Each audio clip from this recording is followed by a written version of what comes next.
I think we're all aware, Mr. President, that parts of our world are on fire. The world is on fire in Ukraine and Eastern Europe. The world is on fire in the Middle East. I wouldn't describe the world as being on fire in the Indo-Pacific, but there's certainly embers, and they are smoldering.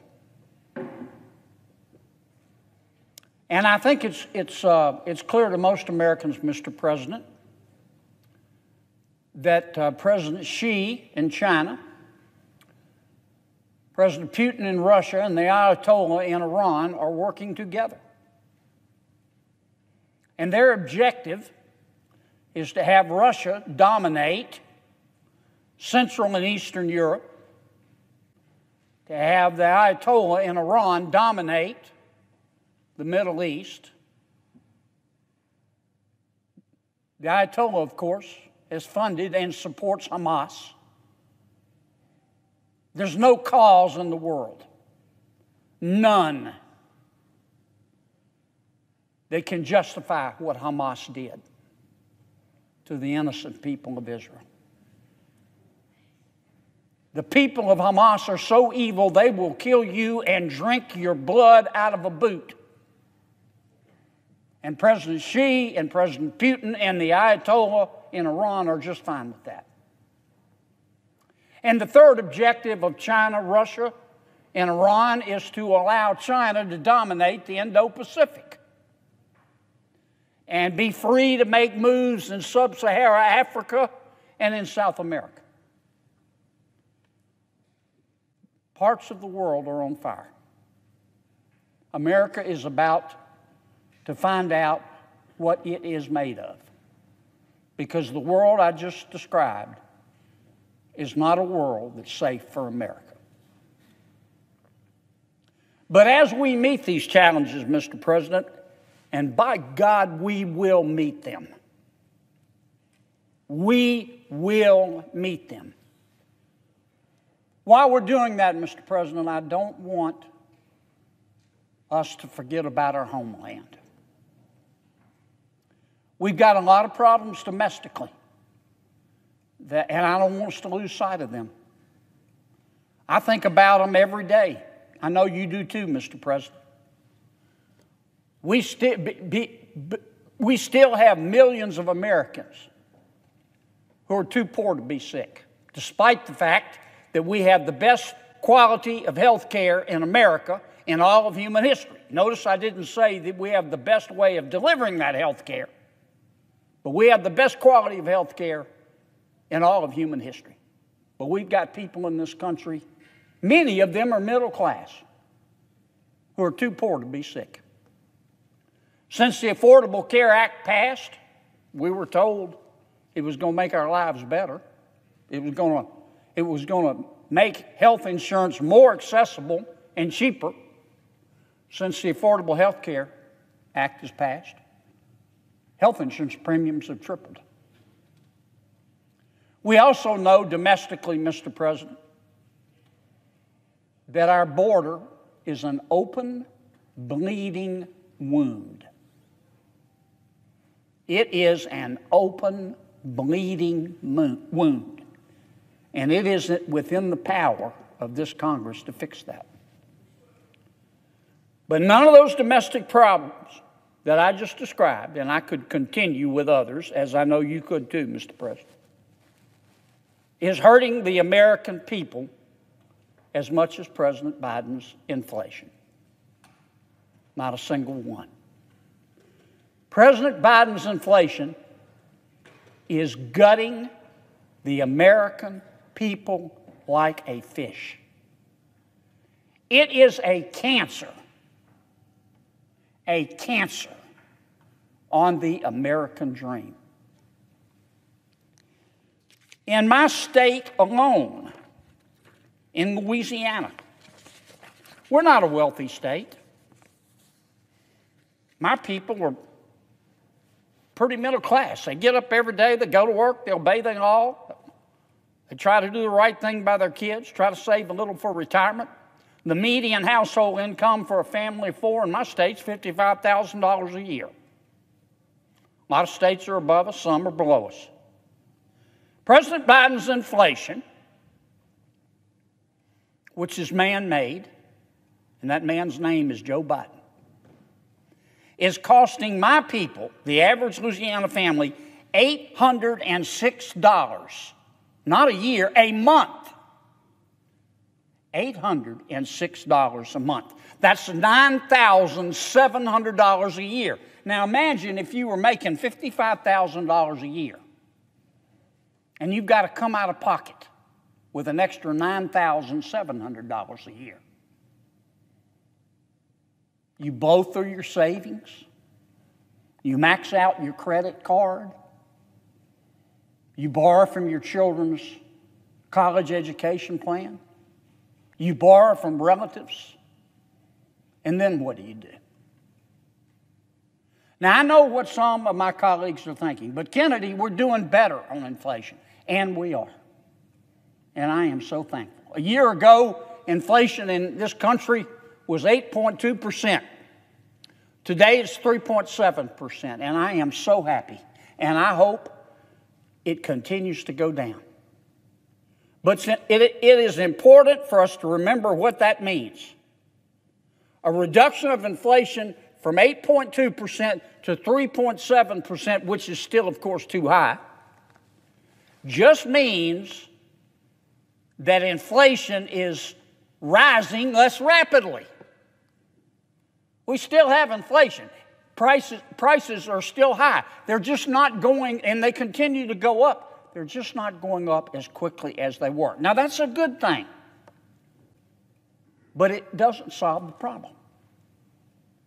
That's what we call disinflation. When inflation is rising and we stop it from rising so quickly, that's called disinflation. But that's not what most Americans care about, though that's important to them. What they care about is the prices going down, and that's de-inflation. And we do not have de-inflation. The point I'm trying to make is we're stuck with these high prices. If they get inflation down to zero, those high prices are not going down. They're going to remain the same, Mr. President. They're just not going to rise as quickly. We are stuck. The American people are stuck with these high prices because of the Biden administration. Now, I could cite you, Mr. President, all the sterile statistics you would like. But I want to try to describe in specific terms what it's like for my people to go to the grocery store. This is an exaggeration, but not by much. To have to think about, well, do I have to sell blood plasma today in order to go to the grocery store? Do I have to draw down on the second mortgage on my home in order to go to the grocery store? Since President Biden has been in office, consumer goods in the United States of America are up 17%. Electricity is up 25%. Eggs are up 29%. They're not going down, folks. Even if inflation goes to zero, those prices aren't going down. Potato chips up 30%, bread up 28%, coffee 30%, rice 26%, flour's up 28%, milk 18%, a half gallon of ice cream 21%, chicken 20%. When you look at larger categories, this is what's happening to the American people. Since President Biden took office, all goods and many services in the wealthiest country in all of human history are up 17%. Food's up 20%. Housing is up 17%. Clothing is up 12%. Used cars and trucks are up 25%. New cars and trucks are up 20%. And mortgage rates are up 174%. 174%. Now, some may be saying, well, but wages are going up too. Thank goodness. In some cases, wages have gone up. But the average wage of the average American has gone down after inflation. You don't look, the appropriate way to look at wage increases is not to look at the raw or the aggregate increase. It's looking at the increase after inflation. And if you take all of the average wage increases in the United States of America, and you look at the average inflation in the United States of America, workers have actually lost ground. Workers today, in November of 2023, are actually making less per hour after inflation than they were of February 2021.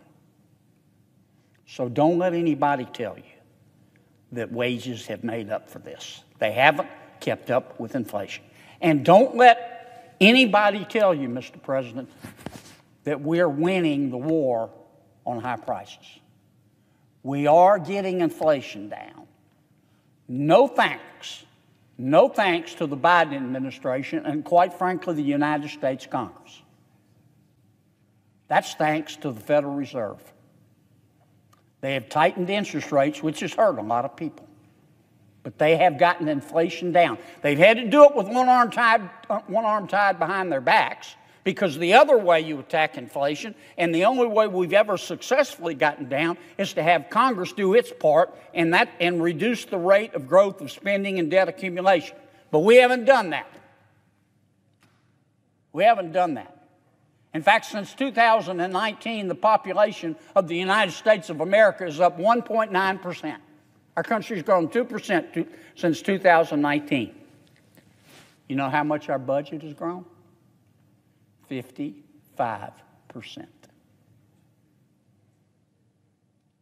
This inflation is man-made, and the man's name is Joe Biden. And we need to address it. So as we fight a hostile world, which day by day is becoming less safe for the American people, I don't want us to lose sight, Mr. President, of another problem, an equally important problem, that is stealing the American dream, and is called President Biden's inflation. Mr. President, I suggest the absence of a quorum. Does not recognize himself. Quote, Mr. Weiss has full authority to bring cases in other jurisdictions if he feels it's necessary. That was your response, Attorney General, to Senator Grassley's question on March 1st, 2023. You just referenced it when Mr. Bishop was questioning you. Only problem is he'd already been turned down by the U.S. Attorney in the District of Columbia, Mr. Graves. So he didn't have full authority, did he? I had an extended conversation with Senator Grassley at the time. We briefly touched on the Section 515 question and how that process went. I've never been suggested. My point's real simple, Mr. Garland. You said he had complete authority, but he'd already been turned down. He wanted to bring an action in the District of Columbia, and the U.S. Attorney there said, no, you can't. And then you go tell the United States Senate under oath that he has complete authority. I'm going to say again that no one had the authority to turn him down. They could refuse to partner with him. They could not. You can use whatever language. Refuse to partner is turning down. Well, it's not the same under a well-known Justice Department practice. Here's why the statute of limitations question is important, and Mr. Bishop was getting at just a few minutes ago. Here's why it's important. You let the statute of limitations lapse for 2014, 2015. Those were the years with the felony tax charges where Hunter Biden was getting income from Burisma. Here are 4 facts that I think are so important. Hunter Biden was put on the board of Burisma, made a lot of money, got paid a lot of money over those years, a couple $1 million. He wasn't qualified. Fact number 2, he wasn't qualified to be on the board of Burisma. Not my words, his words. He said he got on the board because of his last name. The brand, as Devin Archer said when he was under oath and we deposed him.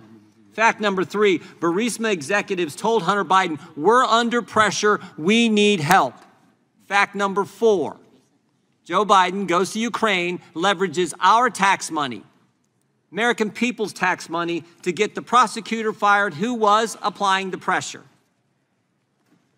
Interestingly enough, that fact is entirely consistent with what the confidential human source told the FBI, and they recorded in the 1023 form, the same form Mr. Wray didn't want to let this committee and the Congress see.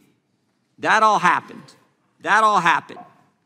And what I'm wondering is why you guys let the statute of limitations lapse for those tax years that dealt with Burisma income. There's one more fact that's important, and that is that this investigation was being conducted by Mr. Weiss, an appointee of President Trump. You will, at the appropriate time, have the opportunity to ask Mr. Weiss that question, and he will no doubt address it in the public report that will be transmitted to the Congress. I don't know the answer to those questions. Did they forget? Did the lawyers just like let it, did they just like, oh, darn, we let it, were they careless? I expect that won't be what he says, but because I promise... You know that's not the case, because as Mr. Bishop pointed out, they had a tolling agreement.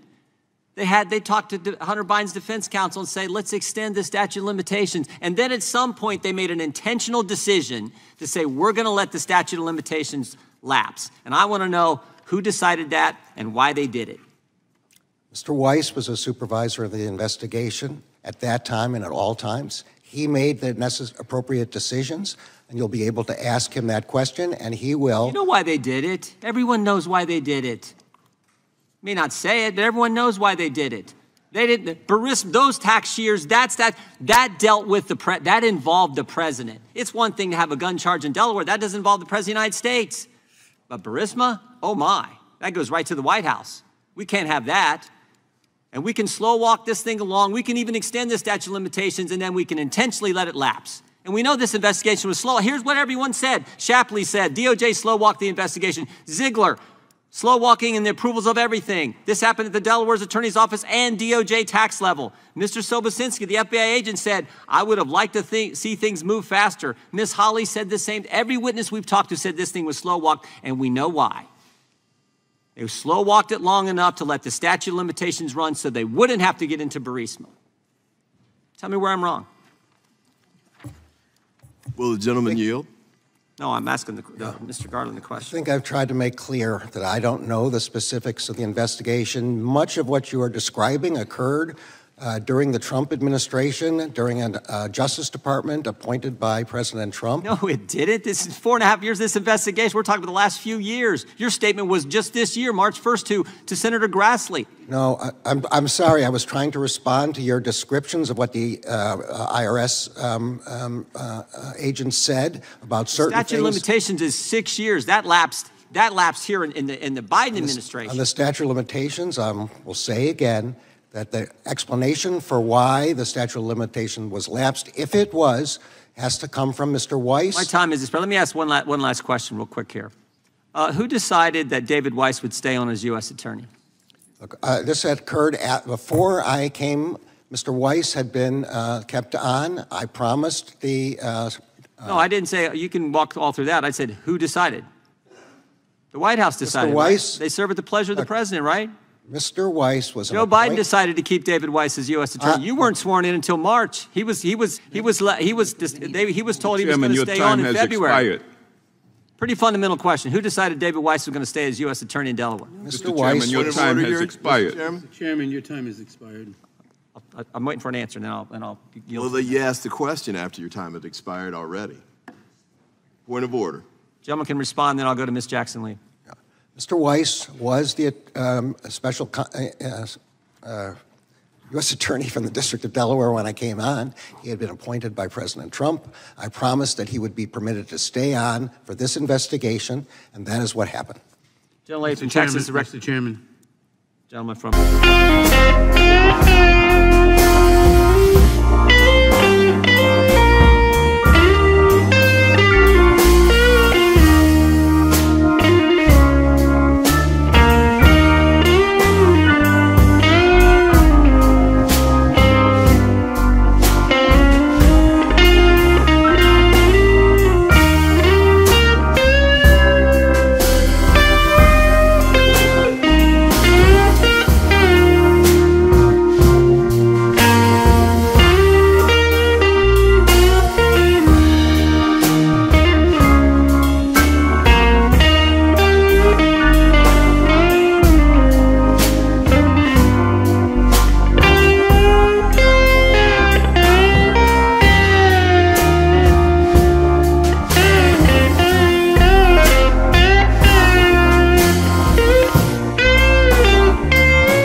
love the chase and the hunt, and I set the pace when I'm running. I always take what I want and I always give it 100. Don't need a bank, no I'm funded. Play the game like it's nothing. I'm always thankful for something. Don't take for granted, stay humble. Now wake up, it's time to look at the enemy. Look in the mirror if he is no friend to me. It's not working out, maybe it's the chemistry. It's time to break up so I can make a better me. Better believe in your mind, cause it's everything.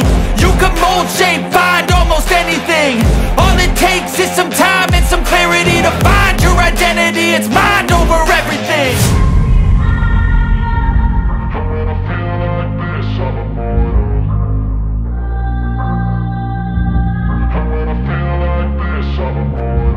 And when I feel like this, I'm immortal. When I feel like this, I'm immortal.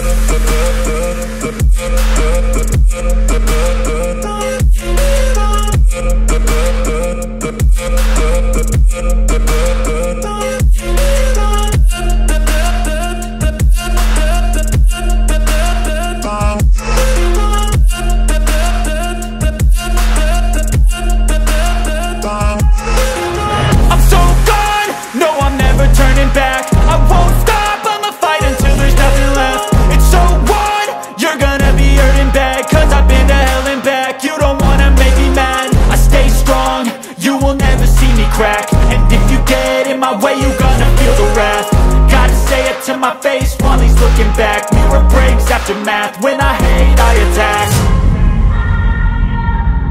When I feel like this, I'm immortal. When I feel like this, I'm immortal. And when I feel like this, I'm immortal. When I feel like this, I'm immortal. When I feel like this, I'm immortal.